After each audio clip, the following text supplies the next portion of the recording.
Tales from the Treehouse. Hello, I'm Ben from Treehouse Theatre.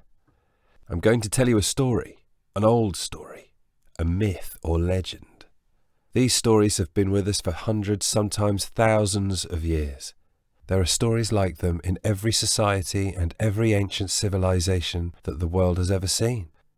They often tell us things about how people understood the world or how it comes to be how it is. And even if the stories aren't true in a literal way, they always tell us something about what people are like or what life is for. So relax, shut your eyes, and enjoy the pictures of the story coming into your mind. Here we go. The Binding of Fenrir. Some of you may have heard of that naughty Norse god who was called Loki.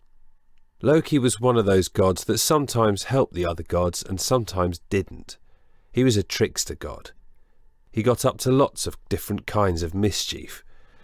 Occasionally he helped the gods, but here we see the consequence of him getting mixed up with the wrong kind of beings, and as a result, the gods suffering very greatly. Now Loki had a girlfriend who was a giantess called Angabooa. I wouldn't say that this was Loki's only girlfriend. He seems to have got around a bit.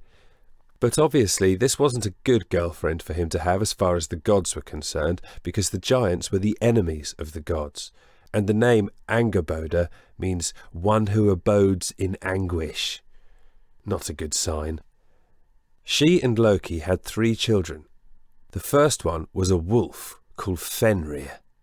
The second was a serpent called Jormungand, and the third, a giantess called Hel.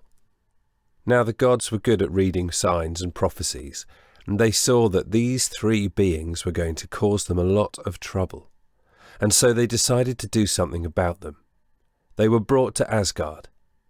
They dealt with Jormungand, the serpent, by throwing him into the sea, where he grew so big he ended up encircling the whole of Midgard, which is what the world of mankind was known as. And Hel, well, from the name, you may not be surprised to hear that she was thrown into the world of the dead, and there she ruled over the disgraced spirits of those who had died in dishonour. But the wolf, Fenrir, there were some particularly evil signs about this wolf. There was a prophecy that Fenrir would be the one to destroy Odin, the king of the gods. And so, rather than let Fenrir go free, or put him somewhere far away that he may come back from, they decided it would be safer if they kept Fenrir close to home. And so soon after Fenrir was born and he was only a small cub, they brought him to Asgard to keep a good close eye on him.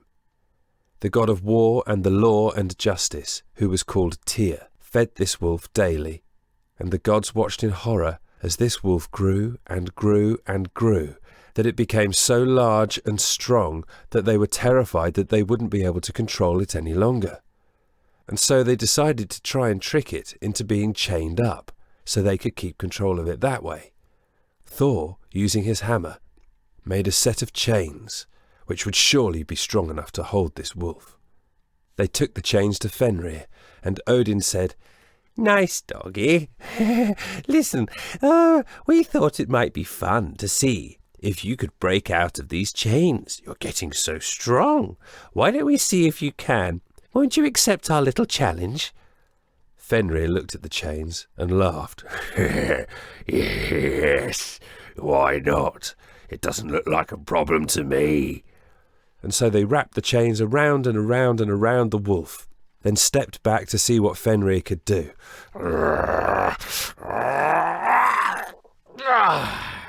With a great wrench, the chains were shattered off the body of the wolf. "You will have to do better than that," said Fenrir. And so Thor tried to. He went away and made another set of chains. These ones were even bigger and stronger than the first lot. But I think I would be lying if I said that the gods were confident that these ones would work after seeing the first lot fail so badly. But once again Odin went to Fenrir and said, "You did so well last time. Look, we've made some even stronger ones. Do you think you could break out of these chains?" "Let's see, shall we?" said Fenrir, and allowed them to bind him up once more. He flexed his muscles, stood up, strained against the chains, and went... and once again broke out of them, even though these ones were twice as strong as the ones before. "I don't think you'll find anything that can hold me down," said Fenrir. And actually I have to say that the gods were slightly worried that this was indeed the case. Certainly, if Thor couldn't make something that could hold this Fenrir, none of the gods would be able to. But the gods had friends in the Dwarves. The Dwarves in Norse mythology lived in underground caverns. They were obsessed with mining and finding precious stones. If you think of the Dwarves in The Hobbit and The Lord of the Rings, then you will get a good idea of what the Dwarves were like in Norse mythology, because it's from these stories that Tolkien got his dwarves. And the dwarves were very good at making things with their hands. So the gods went to the dwarves and asked them for help to make something that would keep this Fenrir tied down. And the dwarves set about this task and ended up making a cord called Gleipnir. This was apparently made from 6 things: the sound a cat makes when it moves, the beard of a woman, the roots of a mountain, the sensibility of a bear, the breath of a fish, and the spittle of a bird. Now, in case you didn't notice, none of these things actually exist. And yet they did make this thing. It was there for everybody to see. But, importantly, it was made out of things that you can't put to the test, because they don't exist in the first place. Clever, eh? Anyway, when it was finished, it was as smooth and soft as a ribbon of silk, but way stronger than any of those chains that Thor had made. They went back to Fenrir with Gleipnir, and now Odin said, "You did so well with those chains that we've brought you something a little easier, look. You see? This silken cord. I bet you can break your way out of this, can't you?" Now Fenrir might have been big and noisy and rough, but actually he wasn't stupid. He looked at this thing that the gods had brought and sensed some kind of trick. He said, "You bring me this. It looks so easy to break out of. And yet, can it really be? Because I would gain no honour if I managed to break out of it if it was as weak as it looks. And yet, if I end up not being able to break it, I'll be trapped in it for so long, you lot will never let me out. What do I have to gain from trying to break out of this rope in the first place?" It was a fair point. The gods were being dishonest to Fenrir. They had, in a sense, broken an oath. There needed to be some kind of guarantee. And so Tyr, you remember the god of war and justice, who had been feeding the wolf all this time, stepped forward and said, "I will put my hand between your jaws, and if you find that you cannot break out of here, I offer you my right hand as a sacrifice." "That seems fair enough," said Fenrir, and he agreed. And so the wolf was bound up, and Tyr put his right hand between Fenrir's jaws, and then the wolf tried to strain against the ropes.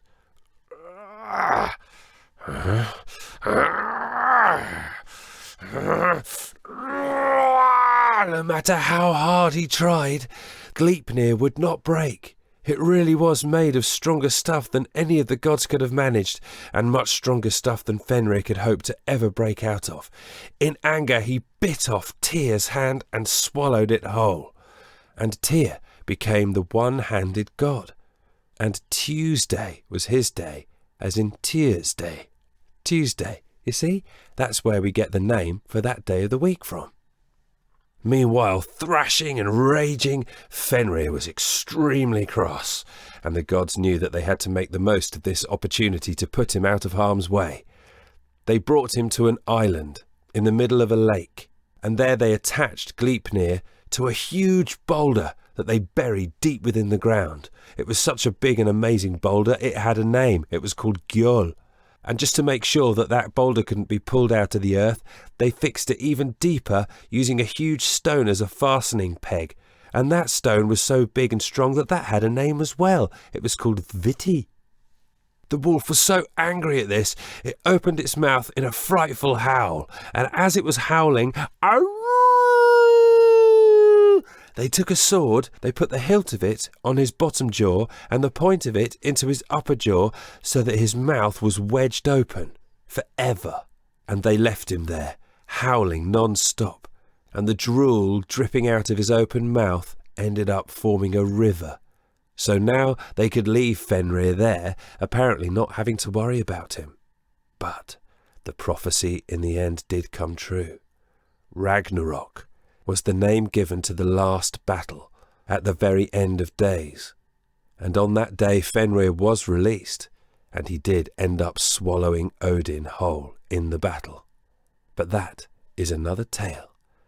And that's the end of this one, as I heard it said, and if there's a fib in it, I'm off home to bed. I hope you enjoyed our story today. If you want more, just subscribe to our YouTube channel or our blog. And if you'd like to draw or paint a picture to go with the story, we'd love to put it on the video or on the website. So please share it with us by taking a photo and sending it to treehousetheatre.com, or you can share it with us on our Facebook page. So until next time, cheerio! Tales from the Treehouse.